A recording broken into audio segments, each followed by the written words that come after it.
আসসালামু আলাইকুম দর্শক, আজ আমি আপনাদের যা দেখাতে চলেছি হয়তো ইতিপূর্বে আপনারা এখন পর্যন্ত দেখেননি। আপনারা হয়তো ভাববেন এমন কি দেখতে চলেছি যা ইতিপূর্বে দেখিনি। তো দর্শক, আসলে আমরা অনেক দিন থেকে প্রতীক্ষার ফল আজ কিন্তু আমরা পেতে চলেছি, আমরা পাচ্ছি, যেটা সত্যি আমাদের যে প্রবাদ বাক্য ছিল সেটার সাথে অনেকটাই মিলে যায়। কষ্ট করলে কেষ্ট মিলে। আসলে আপনি যদি ধৈর্য ধারণ করেন, আপনি যদি কষ্ট করেন, তার ফল কিন্তু আপনি পাবেন। তো চলুন, আসলে কি কষ্টের ফল আমরা পেতে চলেছি এবং পাচ্ছি সেটাই আপনাদের আজকে দেখাই। এখন আপনারা যে ফলটি দেখতে পাচ্ছেন এটি হচ্ছে সেই বিখ্যাত কাননভোগ।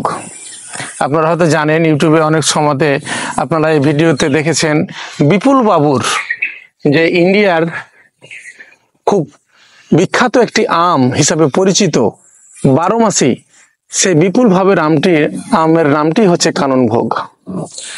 আপনারা জানেন এটি নদিয়া জেলায় একজন নার্সারিয়ান বিপুল বাবু, উনি কিন্তু এই আম আবিষ্কার করেছেন এবং তার মার নামেই এই আমটি কিন্তু নামকরণ করা হয়েছে।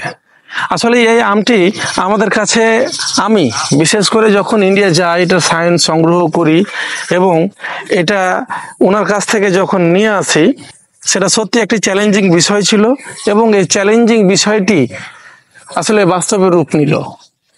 আমরা অনেক পরীক্ষা করার পর অলরেডি 12 মাস যে তার বৈশিষ্ট্য, ফলের যে আকার আকৃতি, সেটা কিন্তু আমরা পেতে চলেছি।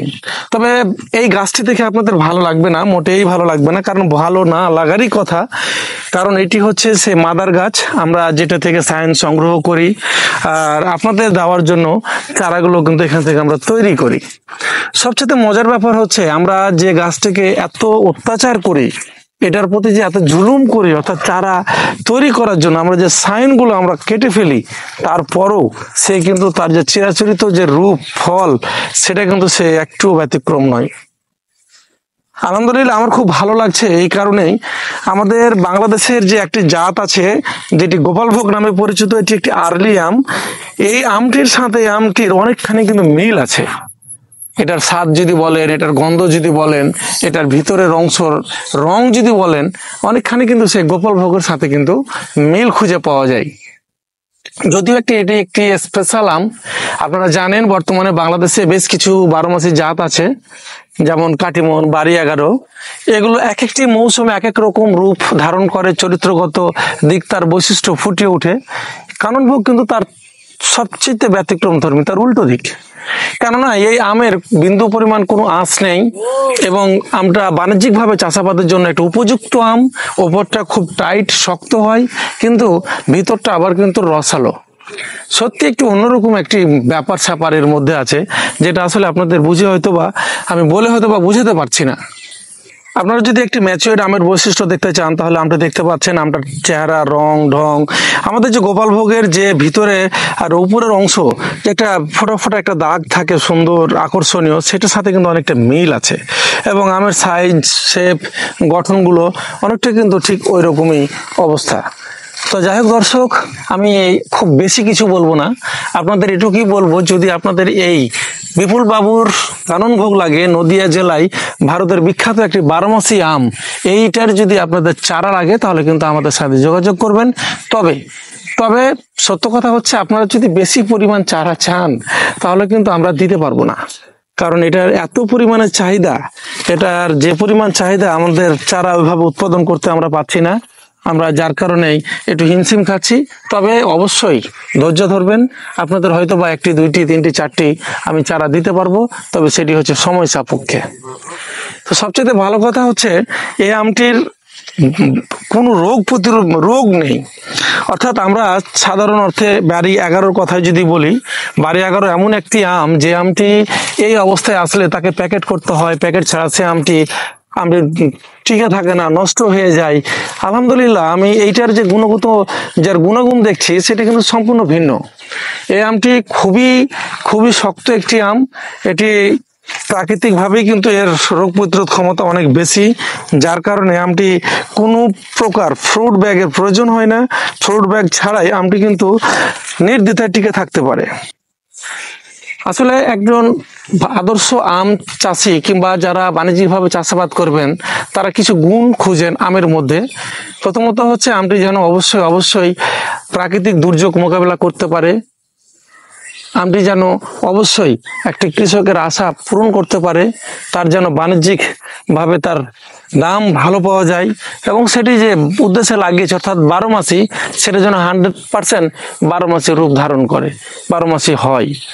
আসলে সব মিলিয়েই কিন্তু একটি আদর্শ বাগান এবং একজন খামারির এটি কিন্তু প্রত্যাশা থাকে। কারণ আমি এখানে অর্থ ব্যয় করব, সময় ব্যয় করব, আমি এখান থেকে যদি তার কাছ থেকে ফিডব্যাক না পাই তাহলে কিন্তু আমরা খুব ভালো একটা রেজাল্ট পাবো না, আমরা ক্ষতিগ্রস্ত হব, লস করব। তো দর্শক, আমি আপনাদের এটুকুই বলতে পারি, আপনারা চোখ বন্ধ করে বাণিজ্যিকভাবে এই আমটি চাষাবাদ করতে পারেন।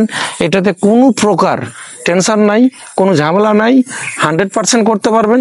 তবে একটু সময় দিবেন, সময়ের সাথে আমাদের কাছ থেকে চারাগুলো সংগ্রহ করবেন। একমাত্র বাংলাদেশে আমরাই শুধুমাত্র এই কানুনভোগ চারা দিতে পারবো। এই ছাড়া এখন পর্যন্ত বাংলাদেশে কারো কাছে এইটার কিন্তু চারা পাওয়া সম্ভব নয়।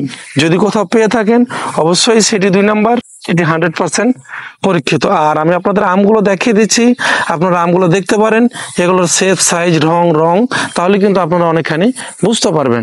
তো যাই হোক দর্শক, আজকে আপনাদের সাথে আর বেশি কথা বলবো না, আবার পরবর্তীতে কোনো ভিডিওতে কথা হবে। আর একটি কথা বলে রাখি, এটা কিন্তু আমাদের মাদার প্লান্ট, আমরা এখান থেকে সায়েন্স সংগ্রহ করি, যার কারণে গাছগুলোর অবস্থা দেখতে পাচ্ছেন খুব খারাপ। তারপরেও আলহামদুলিল্লাহ তার যে চরিত্র, সে তার কিন্তু চরিত্রতে অবশ্যই এক চুল হটে নাই, এটাই হচ্ছে সবচেয়ে বড় পাওয়া। তো দর্শক, আজ এ পর্যন্ত কানুনভোগ নিয়ে আবার আপনাদের সামনে কথা হবে। আমগুলো বড় হলে আবার দেখতে কেমন হবে আপনাদের সামনে দেখাবো, আপনারা দেখবেন। এবং আশা করি আপনারা যদি কেউ 2-1টি চারা আপনারা যদি ক্রয় করেন, অবশ্যই আপনারা প্রতারিত হবেন না, ক্ষতিগ্রস্ত হবেন না। এটা 100% 12 মাসেই, এই ব্যাপারে কোনো প্রকার সন্দেহ নাই। তো ভালো থাকবেন। আর একটি কথা না বললেই হয় না, যারা আমার চ্যানেলটি এখন পর্যন্ত সাবস্ক্রাইব করেন নাই তাদের বিনীত অনুরোধ, আপনারা চ্যানেলটি সাবস্ক্রাইব করবেন, যাতে আমি নতুন কোনো ভিডিও দিলে আপনারা অবশ্যই সাথে পেয়ে যান এবং আমার অনুপ্রেরণা বাড়ে। আসলে আমি একজন ইউটিউবার নই, শুধুমাত্র আপনাদের ভালো কিসে হবে এই ভাবনাই আমার এই ভিডিওগুলো তৈরি করা। যদি ভালো লেগে থাকে অবশ্যই কমেন্টে জানাবেন, লাইক শেয়ার করবেন আর আমার জন্য দোয়া রাখবেন। ভালো থাকবেন। আসসালামু আলাইকুম।